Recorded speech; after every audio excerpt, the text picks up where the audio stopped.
are already dead.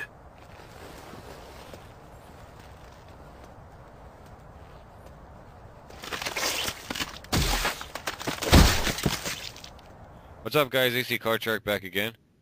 The Pixel Sandwich. We're on episode 33 of the Shark and Pixel Show, and today, on episode 32, we actually did our top 10 list of the year. Today we're going to be hitting up a list, not necessarily a top 5, but just 5 games that we feel are honorable mention candidates, and games that were either we played and were great, or maybe we didn't have a chance to play, and we feel that they may have made our top 10 if we had played them. So just some games worth mentioning and maybe worth picking up for some recommendations for you guys. This is just another testament to how many good games came out this year. Yeah, exactly. There was a shit ton of them. I mean, it was crazy. But yeah, just a couple games that we want to kind of throw in as like maybe a little addition to our top 10 list here. So so yeah, let's kick it off. What's the first one that you had on yours? The first one I had was the new Need for Speed, Hot Pursuit. Yeah. It was made by Criterion, the people behind the Burnout series, which is to this day my favorite racing series. I'm not a huge racing game fan, which is why I've never really been into the Gran Turismo series or anything. Right. So when I heard that they were going to be the ones to reboot the Need for Speed franchise, I was totally excited, and it really feels like Burnout, and the sense of speed is just wonderful, and they incorporated a lot of cool weapons like spike strips and helicopters and EMP blasts, and it just makes for a really, really cool game. And they also have this thing called Autolog, and it always tells you which one of your friends you just beat or which ones beat your time, so you're constantly going back to try and beat them, and it's really addictive and fun. Yeah, I'm really glad that you put that on yours because I actually don't have that on mine, and because we had to limit it to 5, so I kind of didn't put that one on there. Okay. That Autolog is like the best thing ever invented because I'm not a big fan of racers, and like I popped it in the first day I played it, and like I went through a track, I completed it, I got whatever medal I got, and then it was like, oh well, like Bird Fly Bear don't beat you by like 0.2 of a second. I'm like, fuck that. I'm like reload, restart. I must have played like the first 3 tracks like 10 times just trying to beat your record.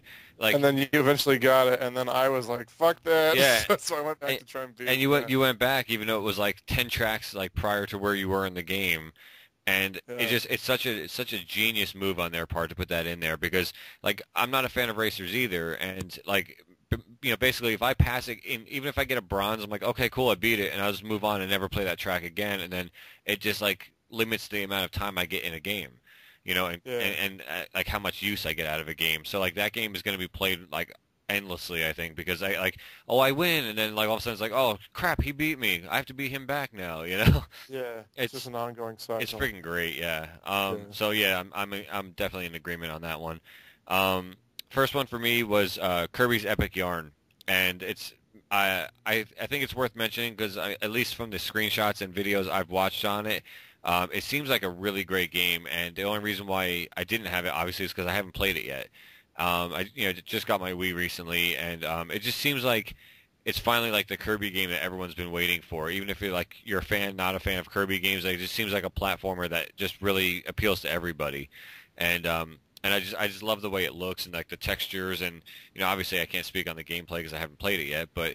It just seems like a game that I think would be pushing for that top, like a spot in that top 10 list this year.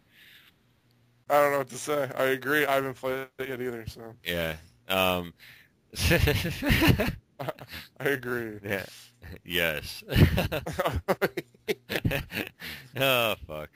But all right. So anyway, what's your next game on your list?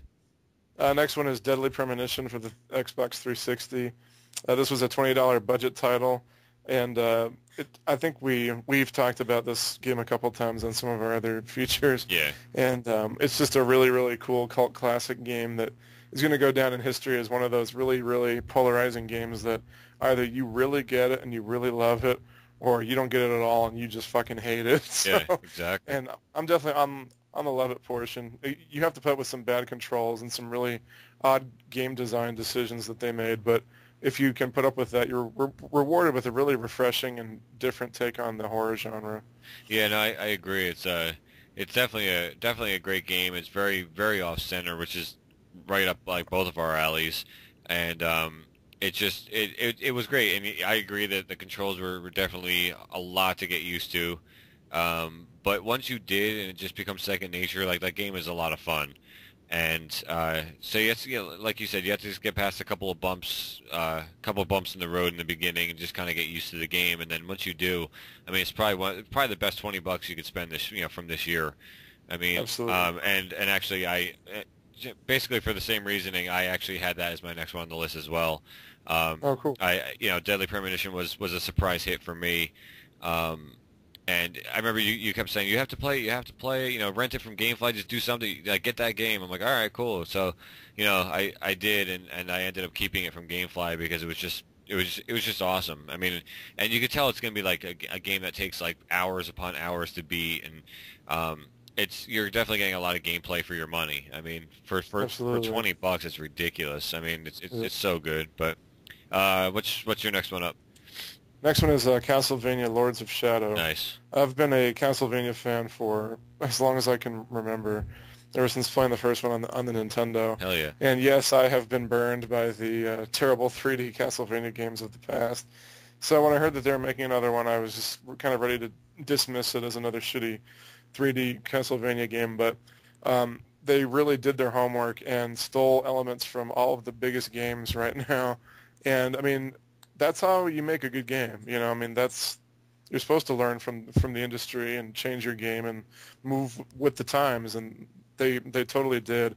And the game received a lot of flack for being like a God of War clone and stealing bosses from Shadow of the Colossus, but it's a great game and it's gorgeous and it's so long. I've put probably 20 hours into it. I'm still not done with it, so it's definitely worth the money, and it's way better than I was thinking it was going to be, and it was one of the big surprises for this year. Yeah, no, I agree. I rented that. I didn't get a lot of playtime out of it. I wish I had actually kept it a little longer. But there was I think that was when like Mafia was coming out soon and stuff. I wanted to make sure I got a copy from GameFly. You But never got to the castle, man. yeah, I never actually got into like the part that actually becomes Castlevania. Yeah, so Yeah. but it's definitely a game. I agree with you. I mean, it definitely deserves an honorable mention for the year. It's not on my list, but I definitely agree with you as far as it being a great game and definitely a surprise. I think you definitely got into it more than I did, but it was still a great game nonetheless. From the couple of hours I put into it. Yeah. The next one on my list was Donkey Kong Country Returns. I actually did get a chance to play this one. This is one of the ones I actually did get a chance to pop in the Wii and play. It's amazing. It's great. It's a great platformer. I mean, I've always been a fan of like the Nintendo platformer, games, and it was really good. I mean, people have been saying like, oh, it's so hard and everything else. Like, honestly, I only got through about the first 3 boards or so, and I returned it to GameFly because I knew after playing that it's a game I'm going to buy when it gets a little bit cheaper. So I didn't really find any parts that were that hard, but then again, I don't think I really got to any boss battles or anything like that either. So, but just the way it looks, it was just beautifully done. Graphics are amazing. One thing I didn't like was like the whole when again, I don't know if it progresses and maybe changes throughout the game, but like you have to like bust open like rocks and barrels and just different shit throughout the world. But you have to like move your arms like up and down like with the Wiimote and like the nunchuck and shit and like I heard that you can just kind of like ignore all that shit and just keep going. yeah, I heard that recently too, but it was after I already returned the game, so I'm sitting there like a jackass, like waving my arms around, Yeah. and like it just like I'm not into the motion to begin with, and I was hoping it was just gonna be a platformer that like kind of like New Super Mario Brothers, where you can just hold the Wiimote sideways and just play it like an old school Nintendo controller. And Yeah. I think you can actually possibly do that too. I'm not sure. Don't quote me on that one, but I'm not sure. I mean, it just played really smoothly. The graphics are gorgeous. Um, just a great game overall. And if I had more time with that game, it probably would have cracked my top 10. But the fact that I only played a couple of hours, it really I couldn't justify putting it on the list without having more gameplay behind it. Yeah, I'll be getting that one on Christmas, and I'll I'm tell you guys how I feel about it too. yeah, I'm anxious to hear what you think of that. All right. So what's your next one? Next one is Sin and Punishment Star Successor for the Wii. Nice. The first Sin and Punishment was a Japan-only game released on the N64. And then later on, it came out here in the States for Virtual Console on the Wii. And I downloaded it and instantly fell in love with it because I'm a huge Treasure fan. Pretty much every game that they make becomes one of my favorite games. So when I heard that they were making a U.S., sequel for the Wii, I got really excited, and I bought it the week it came out. And it's one of my favorite Wii games, and it's one of the best shooters all year. It's an on-rail shooter, so you don't really have to control where your guy goes, but you can navigate the screen and dodge bullets, and you have like a big sword. You can deflect things back, and you can roll out of the way, and it's just there's always huge things going on. The bosses are insane. And it's just a lot of fun, and I don't think a lot of people played it, so I wanted to mention it here in this video. Yeah, I actually bought it based on your recommendation, and of course, like the one rare time that I get a game from GameFly and it doesn't work when you buy it, and that was one of them. So yeah, rather than going through the bullshit of having to mail it back to GameFly, because then I have to like mail it back to them, they're going to mail me another copy. I think I'm probably just going to like trade it in at GameStop or something. But yeah, but I really actually wanted to try that game because you were talking so highly of it, and I haven't been able to because my copy didn't work. So my next one up was Mario Galaxy 2. I have no doubt in my mind that this game would not only crack my top 10, but probably my top 5, based on what I've heard about it. Knowing I did play Mario Galaxy 1 on my first Wii, and that game was great. I had a lot of fun with it, but from what I'm hearing, like Galaxy 2 actually just blows that one away, and it's getting 10 out of 10 and Game of the Year and all this kind of stuff. I mean, it's just all over the place. So I have no doubt in my mind that if I actually had a chance to play that game, it would actually be not only top 10, but probably top 5, possibly even maybe top 3, based on what I'm hearing about this game. But it just sounds like almost like the perfect game. I mean, and from what you said about on your top 10 and stuff. It just sounds like it would be just like a heavyweight contender for me. It is really good. Yeah, I'm really stoked at some point where if I can pick that game up for cheap enough, like to just sit down with that game and just play it for like a couple of days straight. Yeah. I'm anxious to see like what I truly think of it once I get my hands on it. But you'd love it. That's the reason why I have it on my honorable mention for this year, is because I just know for a fact that would be very highly regarded on my list if I had a chance to put some time into it. So yeah. Next one, what do you got? All right, the last one is a downloadable title that I was not anticipating at all, and it just provided an experience unlike anything else, and that would be Limbo. Nice. You guys all know it as the game that's black and white and has really, really bloody and grisly-looking deaths, and I don't know, it just made me feel... I don't know the word just to describe it. It made me feel unlike any game has made me feel. And it's really short. You can beat it in about, I think, 2 or 3 hours. I beat it twice. And it's cool because once you learn like how the puzzles work, you can kind of just run through it real quick. And it actually has a story. And it's like when you get to the end, it's really, really haunting. And it's one that'll stay with you for a while.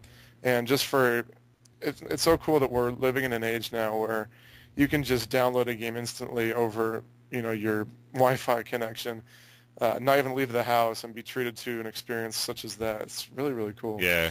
I've been I downloaded the demo, but I actually never played it because I needed to free up space on my hard drive since my hard drive was running out, and I actually deleted that because I knew it was a game I would just eventually buy once I had a bigger hard drive and stuff. So I never got a chance to even demo that game, but I've heard a lot of good stuff about that. Luckily, I think a lot of people downloaded it too over Microsoft's like Summer of Arcade special that they had. Yeah. They said that Limbo like was by far like the one that like sold the most, and that's cool. A lot of people downloaded, so I was really happy to hear that. Yeah, definitely. My last one is Assassin's Creed Brotherhood. Everyone's the complaints that are coming in about that game are the fact that it's like Assassin's Creed 2.5, like it's kind of just more of the same from Assassin's Creed 2. But then I'm hearing like a lot of people talking about how there's a lot of new stuff and like the online co-op, and it's just a great standalone game. And honestly, either one is fine with me. Because like people are saying it's like it's another Assassin's Creed 2 as a negative. To me, I view that as a positive. I really enjoyed Assassin's Creed 2. I know you're the opposite of me, but Yeah. like Assassin's Creed 1 was an amazing game. I played through it. I had a lot of fun with it, and enough to make me want to play Assassin's Creed 2. But I just felt it was kind of too slow for my own taste. Like I kind of like more of like just busting in and just like kicking some ass, like rather than like let me sit there and like hold my hands up by my face and pray like while I'm walking with monks at like 2 miles an hour, you know? So Right. like I'm not down with that. But Assassin's Creed 2, it gave you a little bit more free range where like if you didn't want to have to sneak around, fuck it, jump off the building, jump in the water, swim around, you know, like you could kind of do what you wanted, and I like that. And they were saying that a lot of that stuff is similar in Assassin's Creed Brotherhood. Um, and the more I'm hearing, the more I'm kind of wanting to get my hands on a copy of it. Um, I just think it's cool because all of us thought that it was going to be like this multiplayer focused game, yeah, and it ends up having like a really robust and big single player. So I'm really excited to play it. I haven't played it yet, so I'm looking forward to that. yeah. I haven't played it yet either, and I put it on my game queue, so hopefully I get a copy from GameFly sometime soon. And then I'll end up buying it. Like I'll end up playing it for the Xbox, like getting all the achievements, and then buying it. Probably, I think my Assassin's Creed collection is on my PS3, so um, I'll probably just buy it when it gets cheaper later on. But that's definitely worth a mention for 2010, I think. But that's about it. That's gonna wrap up our top five, or I guess top five honorable mentions for 2010 games that maybe should have been on top 10, but for whatever reason they weren't. And that's gonna wrap up episode 33, guys. So till next time, this is AC Card Shark. And Pixel All Sandwich. right, take care, guys. Like,